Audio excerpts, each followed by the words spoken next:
Olá pessoal, seja bem-vindo ao meu canal. Eu sou o professor Pedro Ana Júnior e estou aqui para gente mais um vídeo para a gente falar das questões relativas a imposto de renda, direito tributário e contabilidade. E hoje o tema que eu resolvi compartilhar com vocês é a respeito do imposto de renda diferido. O que é o imposto de renda diferido, né? O que é essa figura contábil e quais os impactos que isso gera nas demonstrações contábeis de uma sociedade.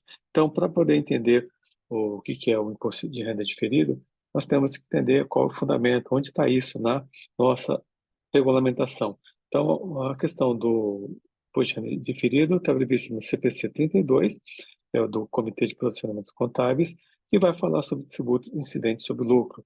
E lá ele vai falar do imposto de renda corrente, que é aquele que a empresa deve dia a dia, da apuração normal, né? Que ela deve, o seu período seja trimestral, seja anual, com recomendante mensal. E nós temos a questão do imposto de renda diferido, né? O próprio nome fala, ele difere, né? Tem os seus efeitos a longo prazo.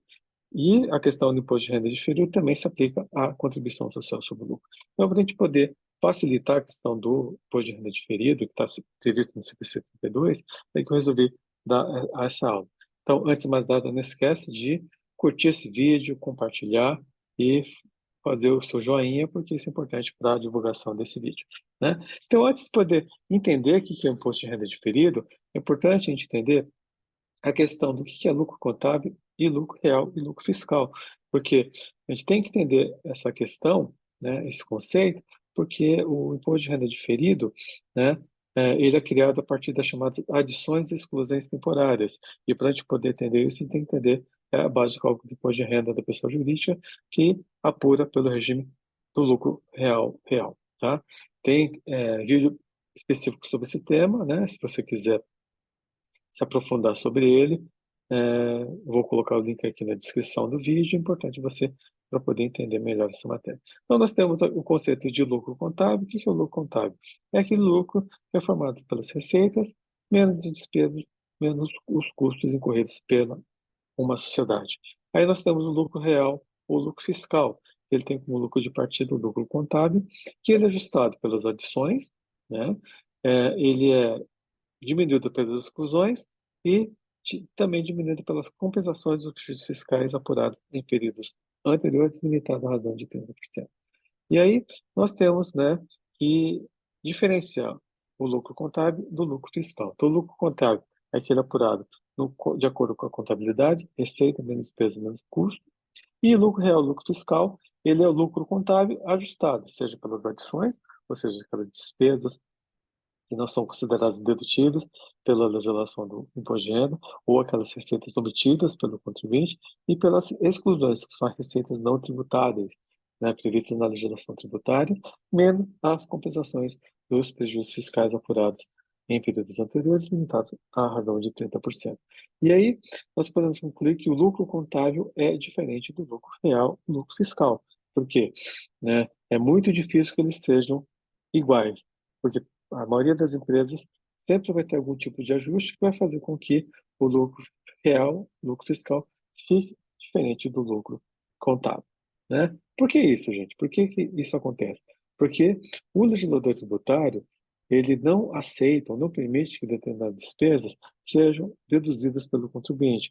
Você pode até contabilizar, reduzir o lucro contábil, só que você não vai poder reduzir o lucro tributário. E o legislador faz isso? Para evitar justamente que o contribuinte se utilize de artifícios, de artimanhas contábeis para reduzir a tributação do lucro ou nunca tribute o lucro, e isso seria muito comum aqui na nossa sistema jurídico, na nossa cultura, né? Então você vai ver que nós temos que a maioria das despesas são dedutíveis tanto para o imposto de renda quanto para contabilidade, e temos algumas despesas que são deduzidas para fins contábeis, mas não são deduzidas para fins tributários. No caso, por exemplo, da depreciação, que a depreciação, tem até um vídeo específico sobre isso.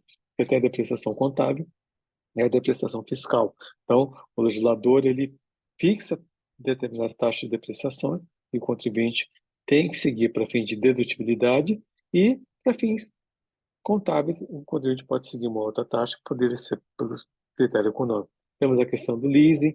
O leasing hoje, para fins contábeis, é um ativo da sociedade, mas para fins fiscais, o contribuinte pode continuar deduzindo a conta prestação paga no leasing. Tem a questão das provisões. A provisão só é dedutível quando ela se realizar efetivamente ocorrer. Tem as questões das multas.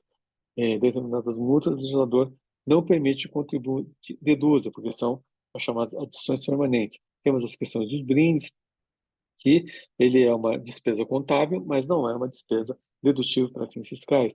Temos as questões das doações, existem limites para você poder deduzir as doações para fins de dedutibilidade da legislação de imposto de renda e outras coisas mais que a legislação assim prevê expressamente. Tá? Então, é por isso que há uma diferença entre lucro contábil e lucro real, lucro fiscal. Então, eles são diferentes. Tá? E aí, quais são as formas de apuração de imposto de renda da pessoa jurídica? Só para reforçar, relembrar. Então, você tem o lucro real anual e o lucro real trimestral, né? Então, o lucro real anual, ele começa no dia 1º de janeiro e termina no dia 31 de dezembro de cada ano no calendário.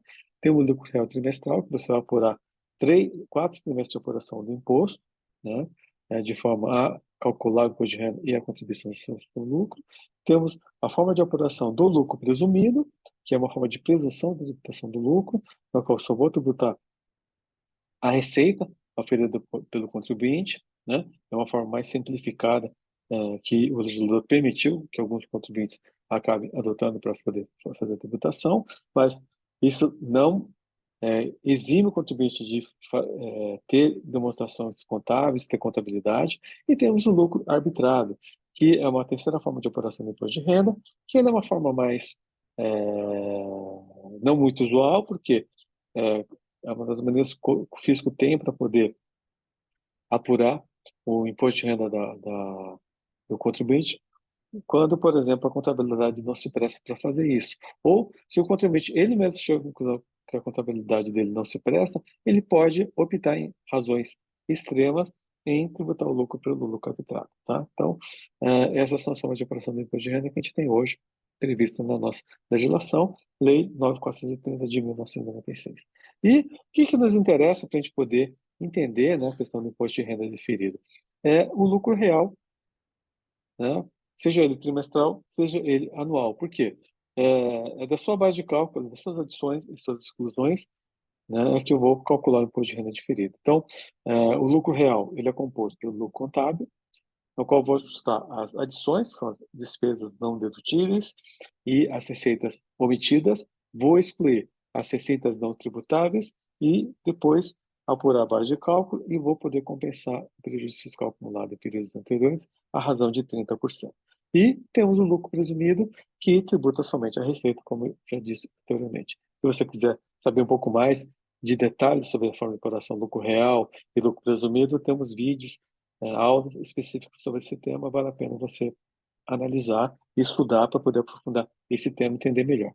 E aí, o que é importante? Sobre esse lucro líquido, base de cálculo do imposto de renda, no caso do lucro real, que eu vou apurar o imposto de renda diferido, eu vou ter o lucro líquido contábil, antes da apuração do imposto de renda, que é a receita, despesa menos custos, vou ter e ajustar pelas adições, eu vou somar as adições. O que são adições? São as despesas não dedutíveis e as receitas omitidas. E sobre essas adições temporárias, chamadas adições temporárias, eu vou calcular o imposto de renda diferido, né? E sobre essas exclusões temporárias, eu vou calcular o imposto de renda diferido. E por que que isso é importante, né, pessoal? Porque, como eu falei para vocês, como tem um lucro contábil é diferente do lucro fiscal, né? Como o legislador ele veda a dedução de determinadas despesas e não permite que eu deduza isso, só vou permitir dependendo de uma condição, se eu não fizer o cálculo e a contabilização desse imposto de renda diferido, o meu lucro contábil, né, e a apuração do meu imposto, ele fica um pouco é, descompassado, né? Então, para poder evitar esse tipo de problema, é que a contabilidade permite que eu calcule e contabilize o chamado imposto de renda diferido. Então, aí sobre esse lucro contábil ajustado pelas adições e exclusões, eu vou ter a base de cálculo do lucro real, vou poder compensar o prejuízo fiscal apurado exercícios anteriores a razão de 30% desse lucro e vou ter o meu lucro real, no qual eu vou tributar a razão de 30%. Então, para facilitar, o que eu tenho? Eu tenho o lucro contábil, que é composto pelas receitas operacionais e menos despesas operacionais. Eu vou ter contabilizado as receitas não operacionais, menos as despesas operacionais, e vou ter o lucro contábil. É aqui que é o lucro de partida para a apuração do imposto de renda optante, tanto contribuinte optante pelo lucro real. Esse lucro contábil, eu vou ajustar pelas adições, que são aquelas despesas não dedutíveis, que a legislação tributária assim prevê. Eu vou excluir as receitas não tributáveis, que o legislador assim prevê expressamente. Vou ter a base de cálculo do meu imposto de renda, vou poder compensar o prejuízo fiscal apurado em períodos anteriores à razão de 30%, e eu vou ter minha base de cálculo do imposto de renda, e sobre isso vou aplicar a alíquota de 15%, mais o adicional da parcela que ultrapassar R$ 240.000 por ano, tá? Então, é por isso que o lucro contábil ele tem uma diferença em relação ao lucro fiscal, porque as bases são diferentes, porque tem que fazer alguns ajustes por força do que determina a legislação do imposto de renda. Exemplos de adições, né, que a legislação prevê, se você for pegar, né, provisões, né, multas de natureza de infração, brindes, alimentação de diretores, gratificação de administradores, equivalência patrimonial negativa, tributos cujos de discussão judicial, artigo 150 do CPN, perda no recebimento de crédito, que as perdas têm requisitos para você poder observar, para poder considerar isso como despesa dedutível, juros sobre o capital próprio, então a despesa sobre o capital próprio tem limitações de dedutibilidade, preço de transferência também tem critério para ser observados, para poder o contribuinte considerar aquilo como um custo dedutível, rendimento, ganhos, lucros oferidos no exterior também tem que ser oferecidos à tributação, no dia 31 de dezembro de cada ano calendário, a questão da depreciação. Então, tudo isso são exemplos de adições que a legislação do imposto de renda assim determina. E temos a regra geral de dedutibilidade, que é necessidade, usualidade e normalidade, que tem que ser observado pelos contribuintes. E exemplos de exclusões. Temos a questão da reversão da provisão desde que a despesa foi adicionada no passado. Nós vimos que, como adição, nós temos a provisão. A provisão, enquanto for provisão, ela não é dedutível, ela só vai ser dedutível quando? Quando essa despesa efetivamente ocorrer, aí quando ela ocorrer, ela vai poder ser excluída. Temos a equivalência patrimonial positiva, temos os dividendos, temos a subvenção para investimento e temos a questão da depreciação. A depreciação contábil, se ela for superior à depreciação fiscal, né, você vai adicionar ela nos primeiros anos e depois você vai poder excluir elas nos últimos anos, porque ela é chamada de adição temporária, né, porque o contábil e o fiscal têm uma diferença, né. E aí, o que são adições permanentes e adições temporárias para a gente poder entender a questão do imposto de renda diferido? Então, o que eu falei para vocês? O imposto de renda diferido ele é calculado sobre que valores? Sobre as adições e exclusões temporárias. Por quê? Porque, como o legislador limita a dedutibilidade ou antecipa, difere a tributação daquela receita, né, e ela vai ser tributada lá no futuro ou vai ser dedutível lá no futuro, e eu contabilizo uma despesa neste momento, então a minha despesa acaba sendo maior, né? Ou a minha receita acaba sendo menor. Então isso faz com que eu antecipe o pagamento do imposto ou postergue o pagamento do imposto.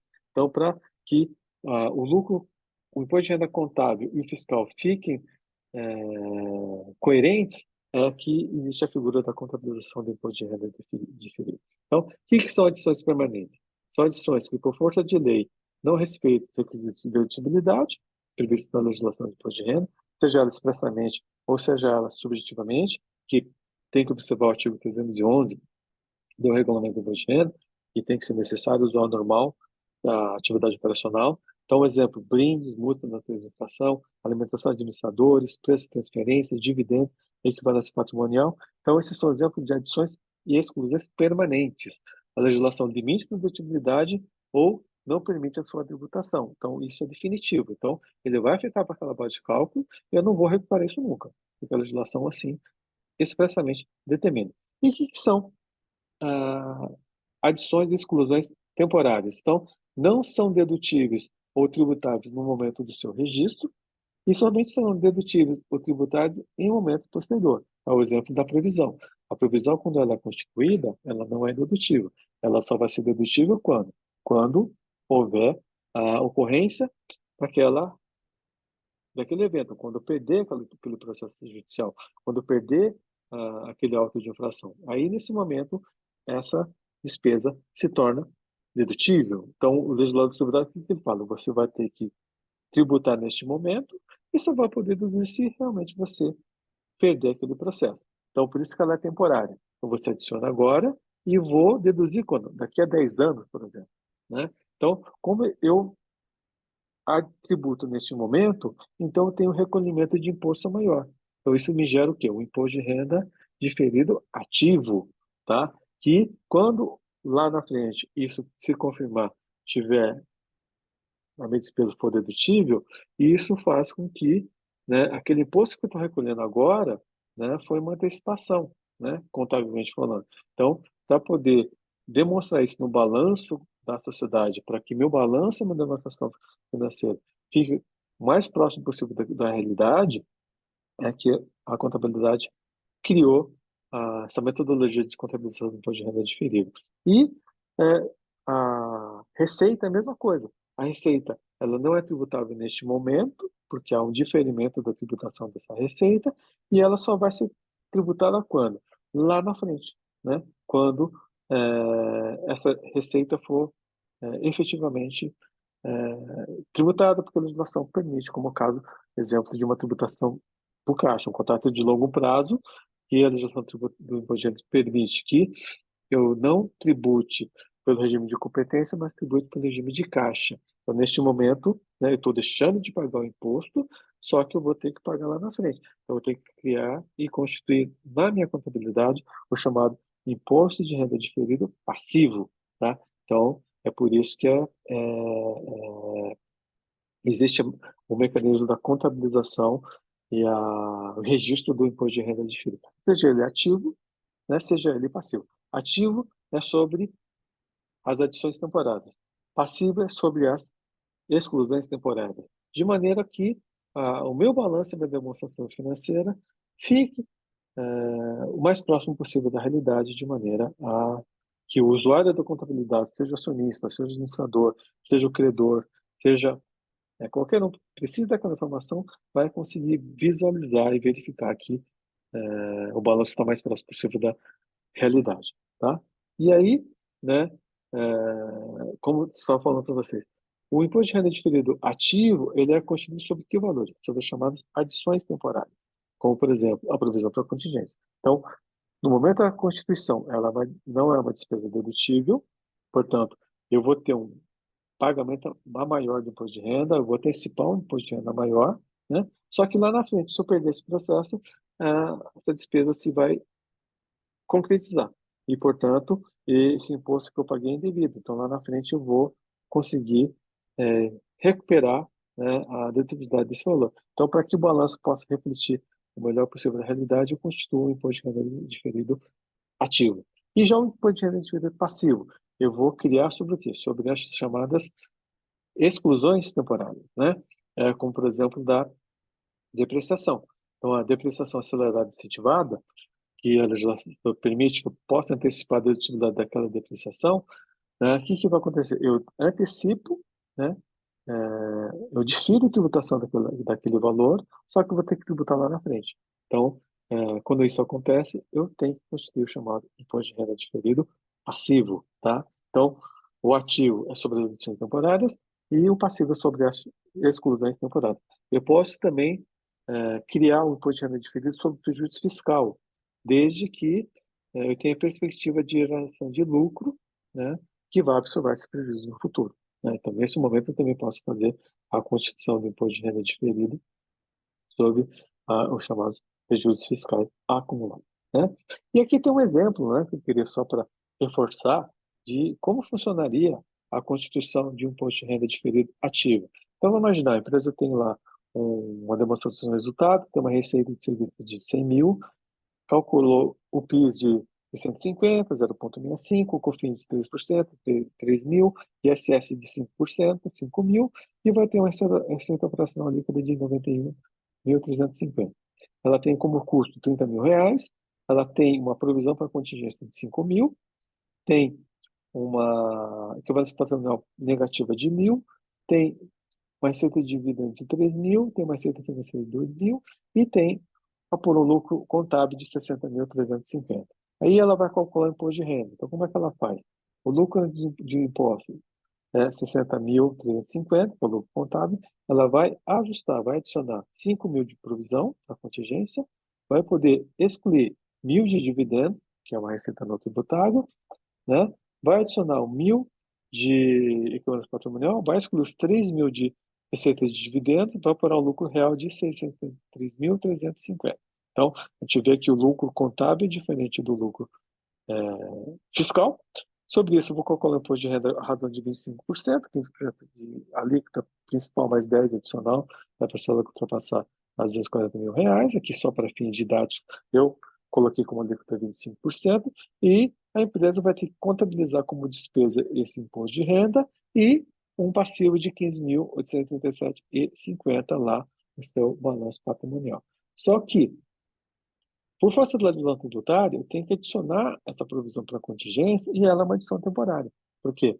Quando essa contingência ocorrer, se eu perder o processo, se eu tiver uma decisão tributária e julgado desfavorável, o que vai acontecer? Eu estou antecipando imposto aqui. Então, meu imposto de renda é maior. Então, sobre esses 5.000, eu vou calcular o meu imposto de renda diferido, 25% de R$ 5.000, que vai dar R$ 1.250, e vou contabilizar aqui um ativo de 1.250, cuja contrapartida vai ser no resultado. Eu vou reduzir essa linha aqui de imposto de renda da pessoa jurídica, de sorte que meu imposto de renda, né, contábil não vai ser 15.000, ele vai ser 13.000, 14.600, mais ou menos. Então, de maneira que eu deixe o meu balanço o mais próximo possível da realidade, porque se eu não fizer isso, eu estou antecipando esse imposto aqui, por força da legislação tributária,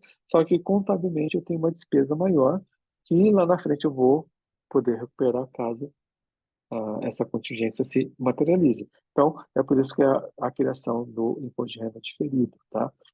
E aí, ativo. E no passivo seria o contrário. A gente vai pegar um outro exemplo aqui. Eu tenho uma receita de serviço de 150.000, né? Cálculo PIS de 0,65, COFINS de 3%, ISS 5%. Eu tenho uma receita operacional líquida de 137.025. Tenho custo de 30.000. Tenho lucro operacional de 107.000. Eu tenho uma receita diferida de 15.000, é um contrato de longo prazo, que eu vou tributar pelo regime de caixa. Tem uma quebrança patrimonial negativa de 2.000, tem uma receita de dividendos de 3.000, receita financeira de 2.000 e lucro antes de imposto de 125.000. Vou excluir essa receita diferida de 15.000, né? Porque a tributação dela é pelo regime de caixa. Vou adicionar a quebrança patrimonial negativa de 2.000, vou excluir os dividendos de 3.500 e vou ter o meu lucro de 109.025. Então, o meu lucro contábil é diferente do meu lucro real fiscal. Vou para o imposto aqui de 27.250 e como eu tenho aqui uma exclusão temporária, eu vou calcular o imposto de renda diferido sobre esses 15.000. 25% de 15.000, 3.750. Então, eu vou contabilizar um passivo aqui, chamado imposto de renda diferido, cuja contrapartida vai ser aqui na linha do imposto de renda aqui. Então, eu vou aumentar o meu imposto de 27.000 e vai passar para R$ 30.000, né? De maneira que eu consiga refletir no balanço a posição mais próxima possível da realidade, né, da questão do imposto de renda diferido. Então, o imposto de renda diferido, né, para concluir e resumir, ele tem como previsão, né, o CPC 32, vai falar do tributo sobre o lucro, né? Ele é uma figura que eu vou constituir, né? Sobre as adições temporárias e sobre as exclusões temporárias. Adições temporárias, né? Me permite a geração de imposto de renda diferido ativo, e sobre as exclusões temporárias eu vou constituir o imposto de renda diferido passivo, né? De maneira que o meu lucro, o imposto de renda contábil e o fiscal fiquem o mais próximo possível da realidade. O recolhimento vai ser com base nas regras fiscais, só que contabilmente, com a criação e a contabilização do imposto de renda diferido, seja ativo ou passivo, eu vou poder conseguir deixar a despesa do imposto de renda o mais próximo possível da realidade. De sorte que o usuário da contabilidade possa ter uma leitura melhor daquele balanço e poder verificar o real recolhimento daquele imposto. Então, é isso que eu queria falar para vocês nessa videoaula, né? Espero que você tenha gostado. Se gostar, dá o seu like, dá o seu joinha e vejo você no nosso próximo vídeo. Obrigado, até a próxima.